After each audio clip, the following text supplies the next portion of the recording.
नमस्ते, स्वागत छ यहाँहरूलाई मेरो च्यानलमा। म चाहिँ यहाँहरूसँग फापरको फुलौरालाई अझै कसरी स्वादिष्ट बनाउन सकिन्छ भन्ने रेसिपी शेयर गर्न गइरहेको छु। फापरको फुलौरा बनाउनको लागि सबैभन्दा पहिला मैले यो मिक्सिङ बाउलमा राखे फापरको पिठो। त्यसपछि मैले यसमा राखे बेसार, नुन स्वाद अनुसार, रातो धुलो खुर्सानी, गरम मसला पाउडर, 1 टीस्पुन जति ज्वानो, त्यस्तै आधा टीस्पुन जति हिङ पाउडर, अनि त्यस्तै मैले यसमा थोरै बिरे नुन पनि राखेँ।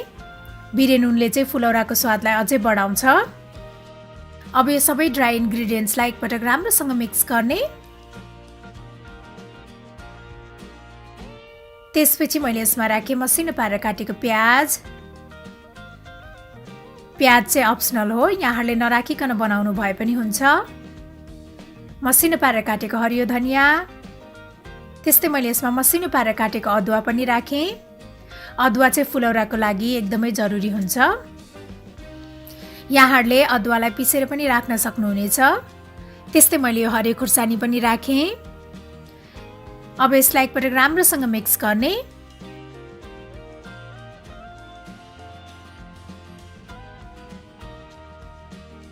त्यसपछि थोरै पानी राख्दै यसबाट चाहिँ बाक्लो ब्याटर बनाउनु पर्छ।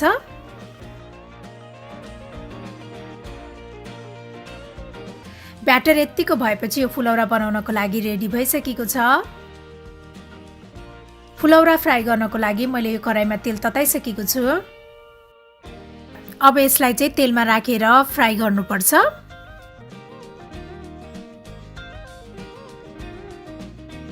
यसलाई चाहिँ रातो हुने बेलासम्म दुवै साइडबाट फ्राई गर्नुपर्छ।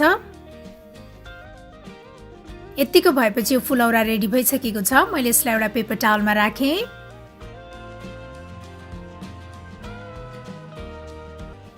अब बाँकी रहेको फुलौरालाई पनि यसै गरी फ्राई गर्ने।